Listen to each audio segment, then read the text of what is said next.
Xo'p, assalomu alaykum ustozlar, o'quvchilar.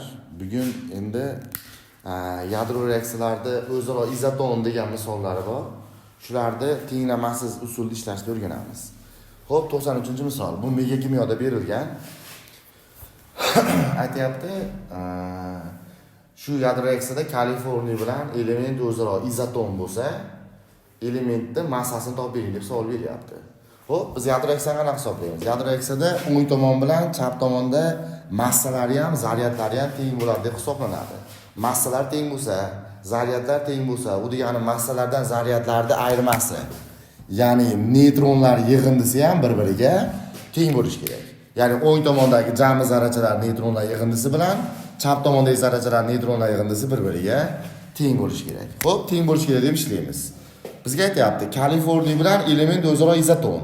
U degani bu ikkalasi neytronlar teng bo'lsa, xo'p, bizga qolgan zarrachalardagi neytronlar yig'indisi ham o'zaro teng bo'lishi kerak. Chunki o'ng tomon bilan chap tomon neytronlar yig'indisi bir-biriga teng bo'lishi kerak-da. Hisoblab ko'ramiz. Neytron 1 dan 0 ayirsak 1, 8 tasi 8.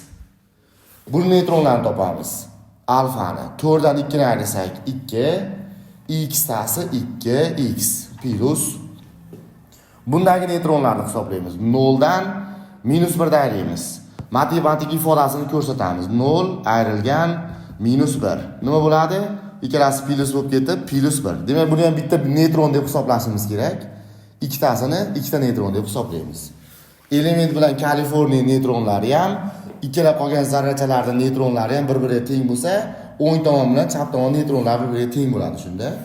Nima qilamiz? Alfa bilan beta neytronlar yig'indisi, neytronlar yig'indisiga chap tomondagi neytronlar yig'indisiga teng bo'ladi deb hisoblab ikkalasini tenglab qo'yamiz. 2 bu tomonga o'tsa ayrilib ketadi. 6 teng 2x. X teng 6 ni 2 ga bo'lsak 3. Demak, x o'rniga biz 3 yozishimiz kerak. Savol elementning massasini so'ragan. Hisoblaymiz. 258, 8 ni qo'shsak 266. 266 dan 3 ga 4, 12 ni olib tashlaydigan bo'lsak 254 ga to'g'ri keladi. Demak, elementimizning massasi 254 bo'lgan. Xo'p, yoki yana bitta misol, yana o'sha mega kimyo yadro reaksiyalar mavzusidagi 122-misol. Aytgan, element bilan Wolfram o'zaro izoton bo'lsa, elementning neytronlar sonini toping deyapti. Xo'p, nima qilamiz? Yana xuddi o'sha holat. Yadro reaksiyada o'ng tomondagi neytronlar yig'indisi bilan chap tomondagi neytronlar yig'indisi bir-biriga teng bo'lishi kerak deb hisoblaymiz. Bu o'zi aytib qo'yibdi. Buni noma'lum element bilan Wolfram izoton. Demak, ikkalasi neytronlar shundoq ham bir-biriga teng.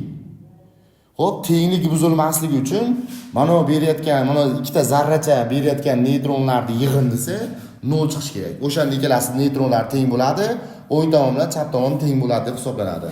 Ikkalasining yig'indisi 0. Hisoblab ko'ramiz. Buni neytron nechta, buni neytron nechta? Yig'indi 0 chiqishi kerak lekin. Hisoblaymiz. 4 dan 2 ni ayirsak 2, x tasi 2x. Qo'shamiz. Pozitron neytronlarni hisoblaymiz. 0 dan +1 dan ayrimiz. Matematik ifodasi 0 ayrilgan +1. U degani teng -1 degani. Demak, pozitronni -1 neytron deb hisoblaymiz. Bu yerda nechta turibdi? 6 ta. -1 dan 6 tasi -6 ta neytron. Ikkalasini qo'shsak, jami yig'indi 0 bo'lishi kerak. Nima bo'ladi? -6 bu yoqqa o'tsa, plus bo'lib o'tadi 6 teng 2x. X teng 3. X 3 ga teng bo'ladigan bo'lsa, shart buni neytronlarni toping degan. Neytron topishimiz uchun zaryadi kerak. Massasi bor 210. Zaryadini hisoblaymiz. 6 kere 1 6, 3 kere 2 6, qo'shsak 12, 12 ga 74 ni qo'shsak 86. Neytronlar sonini topish uchun 210 dan 86 ni ayirib tashlaymiz. 124 degan javobga to'g'ri keladi.